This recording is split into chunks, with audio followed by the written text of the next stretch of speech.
আসসালামু আলাইকুম। সেদিন আপনাদের সাথে শেয়ার করেছিলাম যে আমরা ভেড়ামারা ব্রিজে ঘুরতে গিয়েছিলাম। তো ভেড়ামারা ব্রিজের পাশে একটা রেস্টুরেন্ট হয়েছে যার নাম জাফলং চাইনিজ ফাস্টফুড। তো সেদিন আমরা সেখানেও গিয়েছিলাম, ভালো লেগেছে। সেখানে গিয়ে দেখি রেস্টুরেন্টের পাশে বাচ্চাদের জন্য বেশ কয়েকটা ইভেন্ট আছে আর কি। ট্রেন ছিল, নগরদোলা ছিল। তারপর রিহান তো ট্রেন দেখে একদম ব্যস্ত হয়ে গেল ট্রেনে ওঠার জন্য। তারপর উঠেই তো ঘুরতেছে, শুধু গোল গোল করে ঘুরতেছে। তারপর সে ট্রেন থেকে নামলো, নেমে তারপর আমরা রেস্টুরেন্টের ভিতরে গেলাম যেখানে কী ধরনের খাবার পাওয়া যায়। যেহেতু প্রথম এসেছি আমরা, তো রেস্টুরেন্টের পরিবেশটা বেশ ভালো, খোলামেলা ছিল, ন্যাচারাল বাতাস ছিল, ভালো লাগছিল।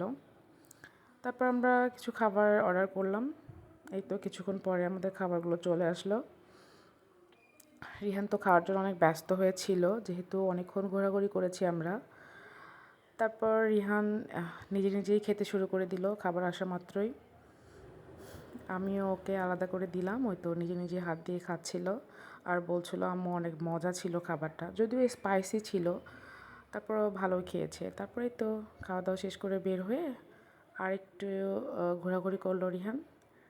তারপর আমরা চলে আসলাম। রাত হয়ে গেছে মোটামুটি, মানে সন্ধ্যা হয়ে গিয়েছিল। Bye bye.